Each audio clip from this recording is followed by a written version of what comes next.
ડભોઈના રંગઉપવન બાગમાં આવેલો નગરપાલિકા સંચાલિત પાણીનો સંપ છેલ્લા કેટલાય સમયથી બિસ્માર હોવાના કારણે ખુલ્લો હોય સંપમાં ધૂળ, કચરો, જીવજંતુઓ સહિતની ચીજવસ્તુઓ ભળીને પાણી પ્રદૂષિત થવાની ભીતિ સેવાઈ રહી હોય નગરજનોને રોગચાળો ફાટી નીકળવાની ચિંતા સતાવી રહી છે।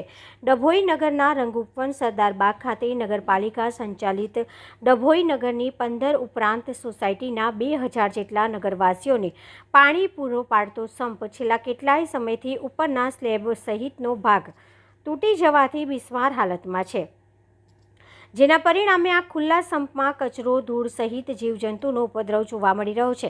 નગરના વિવિધ વિસ્તારના લોકોને રોજિંદાપણે નગરપાલિકા દ્વારા આ જ સંપનું પાણી ફાળવવામાં આવતું હોય છે। હાલ ચોમાસાની ઋતુને ધ્યાનમાં રાખીને નગરજનો રોગચાળો ફાટી નીકળવાની દહેશત વ્યક્ત કરી રહ્યા છે। નગરપાલિકા તંત્ર દ્વારા આ બિસ્માર સંપની બાજુમાં જ નવા સંપનું નિર્માણ થઈ રહ્યું છે, પરંતુ તે કાર્યરત થતાં હજુ પણ કેટલોય સમય નીકળી જાય તેમ છે। ત્યારે હાલ કાર્યરત આ ખુલ્લા સંપમાંથી નગરજનોને ફાળવવામાં આવતા પાણીના પરિણામે રોગચાળો ફેલાય તે પહેલાં ખુલ્લા સંપની સાફ સફાઈ સહિત સંપને નેટ કે પછી પ્લાસ્ટિક દ્વારા ઢાંકવામાં આવે તેવો સૂર નગરજનોમાં ઉઠવા પામ્યો છે।